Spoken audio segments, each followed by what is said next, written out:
السلام علیکم فرینڈز، میں ہوں Faisal and welcome to Shaheen television. پیارے دوستوں، معاشرہ کیا ہوتا ہے؟ ایک ایسا اکٹھ جو انسانوں کے درمیان منصفانہ معاشی رشتوں کی کوکھ سے جنم لیتا ہے۔ معاشی رشتے جتنے متوازن و منصفانہ ہوں گے، معاشرہ بھی اتنا ہی متوازن و منصفانہ ہوگا۔ بصورت دیگر وہی کچھ ہوگا جو اسلامی جمہوریہ پاکستان میں قدم قدم پر دکھائی دیتا ہے اور مسلسل بڑھتا چلا جا رہا ہے۔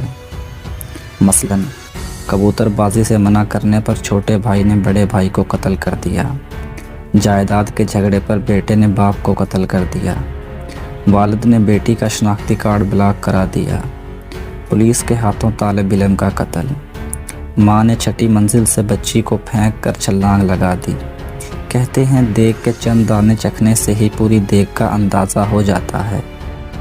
دوسری طرف یہ بھی کہا جا سکتا ہے کہ 22 کروڑ کی آبادی میں ایسی صورتحال تشویشناک نہیں بلکہ معمول کی کارروائی ہے، لیکن کم از کم صاحب علم کے نزدیک عوام کی اجتماعی، نفسیاتی اور جذباتی حالات بدترین قسم کی لپیٹ میں ہے۔ بدقسمتی کی انتہا یہ ہے کہ اقتصادی بحران کے علاوہ حکمرانوں کو کوئی اور بحران دکھائی ہی نہیں دے رہا۔ ہمارے معاشرے کی اولین پہچان چوہوں کی ریس ہے، جسے پیسے کی دوڑ کہا جاتا ہے۔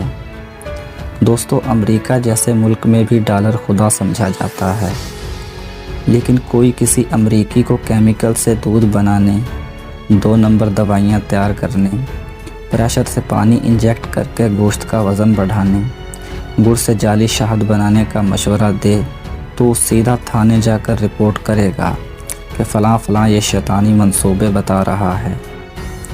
لیکن یہاں کسی بازار میں نہ بانٹ صحیح، نہ تول درست، نہ قیمتوں میں کوئی تال میل۔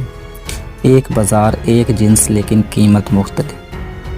ستم دیکھیں، ایک ہی جنرل سٹور پر ایک ہی طرف چنوں کی بوری ہے، دوسری طرف بیسن کی، اور ظاہر ہے بیسن کو چنوں سے مہنگا ہونا چاہیے کیونکہ گرائنڈنگ کی لاگت اضافی ہوتی ہے، لیکن دکاندار دھڑلے سے چنوں کی زیادہ قیمت بتائے گا کیونکہ چنوں میں ملاوٹ ممکن نہیں، لیکن بیسن کی کم قیمت بتائے گا، اور کمال دیکھیں، گاہک کے کان پر جوں نہیں رینگتی کیونکہ وہ جانتا ہے کہ اس دھوکہ منڈی میں اس کے علاوہ اور کچھ ممکن ہی نہیں۔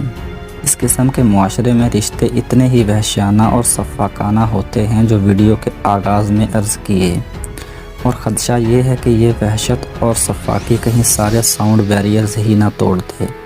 پیارے دوستو، یہاں عمر بن خطاب یاد آتے ہیں رضی اللہ تعالیٰ عنہ۔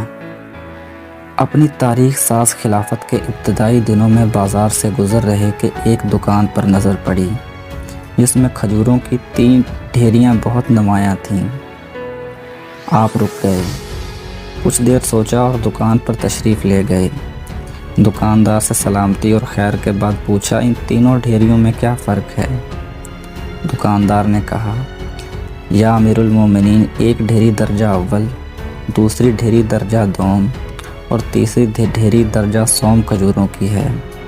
فاروق اعظم نے اپنے ہاتھوں سے تینوں ڈھیریوں کو مکس کرتے ہوئے کہا، تم میری موجودگی میں حضور کی امت کو 3 طبقوں میں تقسیم نہیں کر سکتے۔ سبحان اللہ۔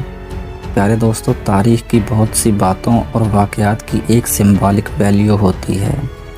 دعا ہے اللہ تعالی ہماری حکومتوں کو بھی ایسی ہدایت دے، آمین یا رب العالمین۔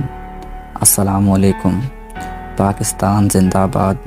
اپنا خیال رکھیں اور اپنے اس چینل کا بھی۔ اللہ حافظ۔